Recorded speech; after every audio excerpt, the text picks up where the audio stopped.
Welcome back to BCN news. పేదవారికి CM relief fund అండగా నిలుస్తుందని రాష్ట్ర public accounts committee chairman MLA Pulaparthi Ramanjaneyulu అన్నారు.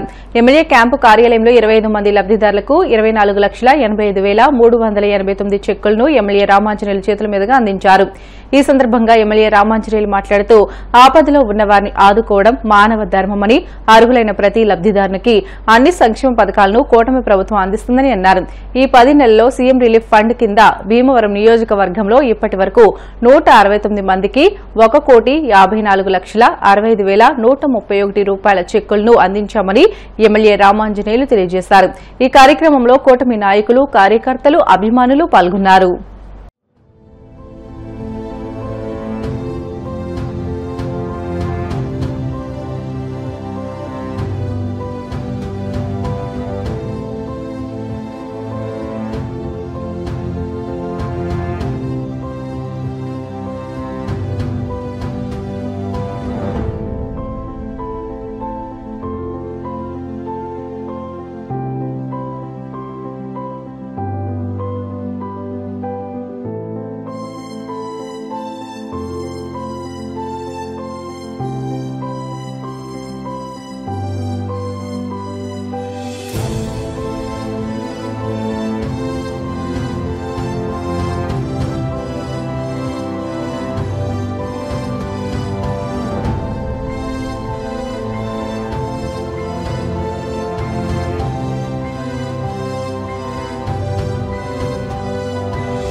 రక్షించిన వారికి ముఖ్యమంత్రి సహాయం నుంచి లక్షలాది రూపాయలు వారికి సహాయం చేయడం జరుగుతుంది.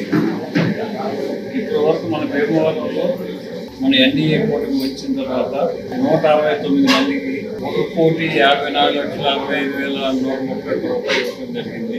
ఈరోజు 25 మందికి 24,85,389 రూపాయలు.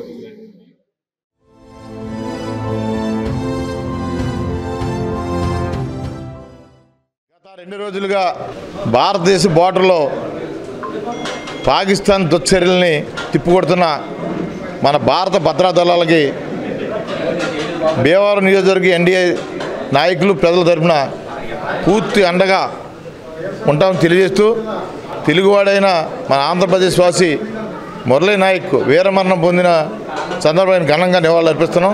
రాబోయే రోజుల్లో కూడా భారతదేశ ప్రధానమంత్రి గారికి మన రాష్ట్రం కూటమి నాయకుల తరఫున చంద్రబాబు నాయుడు గారు, లోకేష్ బాబు గారు, పవన్ కళ్యాణ్ గారు, అలాగే బీజేపీ నాయకులు అందరి తరఫున కూడా మనం అందరం కూడా భీమవరం నియోజకవర్గంలో శాసనసభ్యులు అంజిబాబు గారు, కేంద్ర మంత్రివర్యులు శ్రీనివాస్ వర్మ గారు, అలాగే పాకా సత్యనారాయణ గారు, రఘురామకృష్ణరాజు గారు అందరూ కూడా ఇక్కడి నుంచి అందరూ కూడా పూర్తిగా మేము వాళ్ళందరి నాయకత్వంలో ఏ విషయం ఉన్నా సరే పూర్తి అండదండగా ఉంటామని చెప్పి రేపు సాయంత్రం 5 గంటలకి భీమవరం నుంచి అలాగే మన టాటా గారి విగ్రహం వరకు శాంతి ర్యాలీ భారత సమైక్యతని పురస్కరించుకుని భారత దళాలకి మద్దతుగా శాంతి ర్యాలీని పెడతారు. అందరూ నాయకుల ఆధ్వర్యంలో, కూటమి నాయకుల ఆధ్వర్యంలో అన్ని అఖిల పక్షాలను పిలుపుతున్నాం.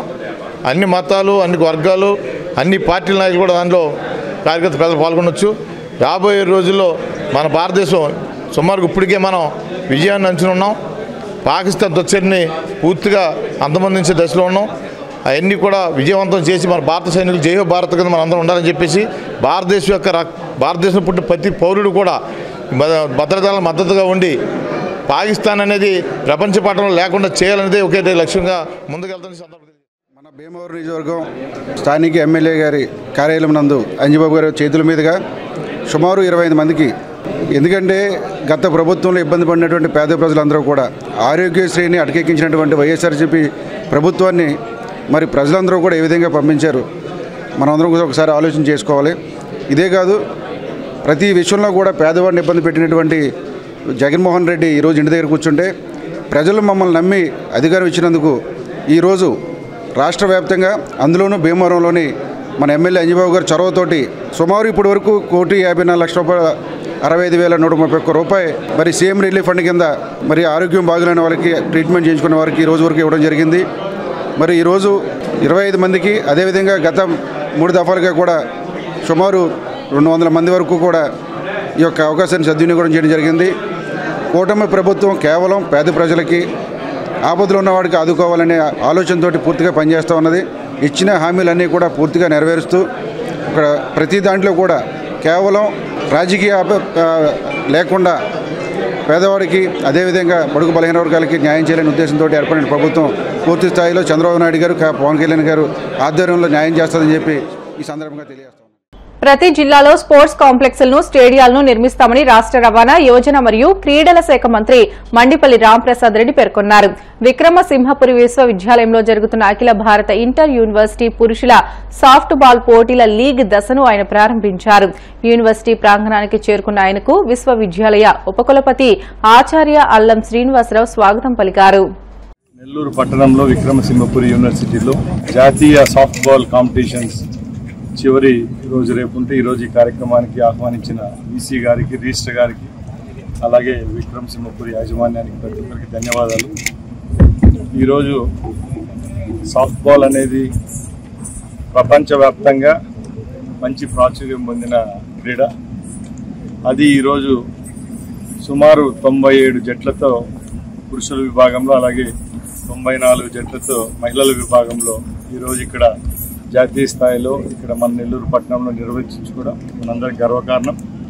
అలాగే క్రీడల పట్ల మన పిల్లలైతే, మనమైతేనే అవగాహనతో ఉండాలి. ప్రభుత్వాలు కూడా ఈరోజు క్రీడలకు సపరేట్గా కోటాని ఇవ్వడం జరిగింది. దానిలో భాగంగానే ఆంధ్రప్రదేశ్లో కూడా ఉద్యోగ అవకాశాల్లో 3% కేటాయించడం చాలా గర్వకారణం. రేపు రాబోయే డిఎస్సిలో కూడా రాష్ట్రంలో 16,400 ఉద్యోగాలు ఫిలప్ చేస్తూ ఉంటే కేవలం క్రీడాకారులకి 3% అంటే 450 పోస్టులు వస్తున్నాయంటే ఒకసారి గమనించాలా. కేవలం చదివే కాదు, మన బిడ్డలను క్రీడల పట్ల కూడా ప్రోత్సహిస్తే తప్పకుండా వాళ్లకు భవిష్యత్తులో సెటిల్మెంట్ అయ్యేదానికి ఉద్యోగ అవకాశాల్లో కూడా మంచి అవకాశం ఉంటుంది. కాబట్టి రాబోయే తరాలకు ఒకటే చెప్తున్నాం, గౌరవ ముఖ్యమంత్రి చంద్రబాబు నాయుడు గారి నాయకత్వంలో ఆంధ్ర రాష్ట్రంలో క్రీడాభివృద్ధి జరుగుతూ ఉంది. ముఖ్యంగా మన రాష్ట్రంలో ఇట్లా యూనివర్సిటీస్కు రాష్ట్ర ప్రభుత్వం ద్వారా రాబోయే కాలంలో ఇలాంటి ఈవెంట్ జరుపుకునేదానికి కూడా ఇక్కడ స్టేడియంస్ అయితేనేం, అలాగే క్రీడా వికాస కేంద్రాల నిర్మాణంలో కూడా మా యొక్క తోడ్పాటు ఉంటుంది. తప్పకుండా క్రీడాభివృద్ధికి రాష్ట్ర ప్రభుత్వం, అలాగే sports authority of Andhra Pradesh university యాజమాన్యం తోడు ఉంటుందని తెలియజేసుకుంటూ సెలవు. శత్రుదేశం పాకిస్తాన్ సరిహద్దులో జరిపిన కాల్పుల్లో జమ్మూ కాశ్మీర్లో వీరమరణం పొందిన తెలుగు జవాన్ మురళీ నాయక్ త్యాగాన్ని దేశం ఎన్నటికీ మరువదని మాజీ ఎమ్మెల్యే హఫీజ్ ఖాన్ అన్నారు. మురళీ నాయక్ మృతి పట్ల ఆయన కుటుంబ సభ్యులకు ప్రగాఢ సానుభూతిని వ్యక్తం చేస్తూ సంతాపం తెలిపారు. ఈ విషాద సమయంలో ఆయన కుటుంబానికి భగవంతుడు శక్తిని, ధైర్యాన్ని ఇవ్వాలని అన్నారు. ఈ మేరకు హఫీజ్ ఖాన్ ఓ ప్రకటన విడుదల చేశారు. ఆపరేషన్ సింధూర్ ద్వారా భారతదేశం తన శక్తిని ప్రపంచానికి చూపించిందని అన్నారు. అందరికీ నమస్కారం, అస్సలాం అలైకుం.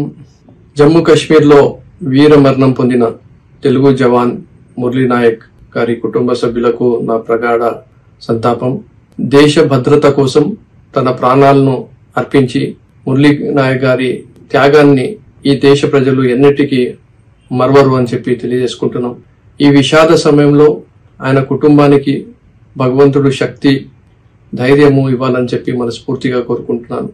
అలాగే భారతదేశం నిన్న రాత్రి ఏదైతే పాకిస్తాన్ పైన దాడి చేసిందో తన శక్తిని ప్రపంచానికి చూపించింది.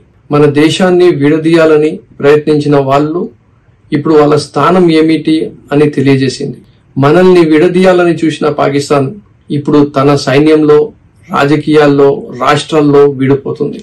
వాళ్ళు మన దేశంలో విభేదాలు సృష్టించాలి అని అనుకున్నారు. కానీ ప్రతి భారతీయుడు కూడా మేమందరం ఒకటే అని చెప్పి నిలబడ్డారు. మన సైన్యం ధైర్యంగా, తెలివిగా శత్రువుని ఎక్కడ దెబ్బ కొట్టాలో అక్కడ దెబ్బ కొట్టింది, ధ్వంసం చేసింది. మన జవాన్లు భారతదేశాన్ని కాపాడారు, మన ప్రజలు ప్రాణాల్ని రక్షించారు.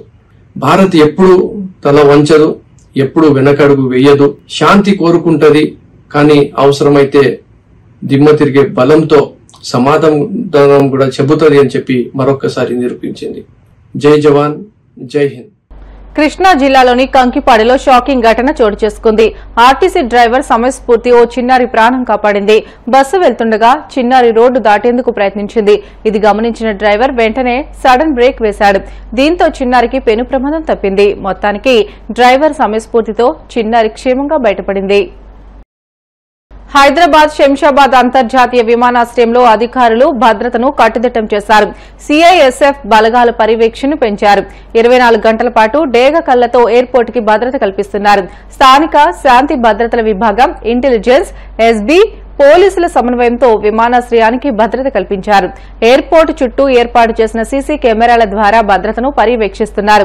ప్రయాణికులు 3 గంటల ముందే విమానాశ్రయానికి చేరుకోవాలని అధికారులు సూచించారు.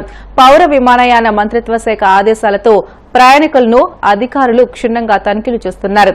శంషాబాద్ విమానాశ్రయం నుంచి జోధ్పూర్, శ్రీనగర్, అమృత్సర్, చండీగఢ్, రాజ్కోట్ వెళ్లే విమాన సర్వీసులను రద్దు చేశారు.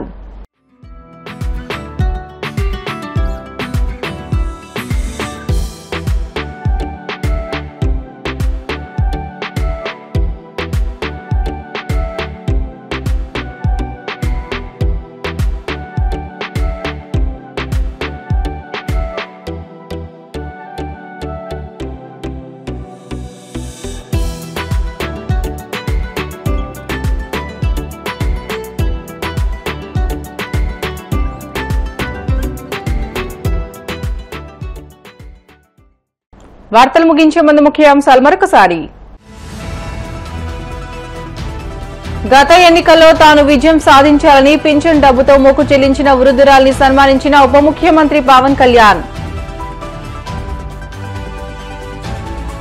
నెల్లూరులోని పాఠశాలలను సందర్శించి అభివృద్ధి పనుల పురోగతిని పరిశీలించిన మంత్రి నారాయణ. ఆపరేషన్ సింధూర్లో వీరమరణం పొందిన మురళీ నాయక్ కుటుంబాన్ని పరామర్శించి భావోద్వేగానికి గురైన మంత్రి సవిత. పేదవారికి సీఎం రిలీఫ్ ఫండ్ అండగా నిలుస్తుందని తెలిపిన రాష్ట్ర public accounts committee chairman MLA Pulaparthi Ramanjaneyulu.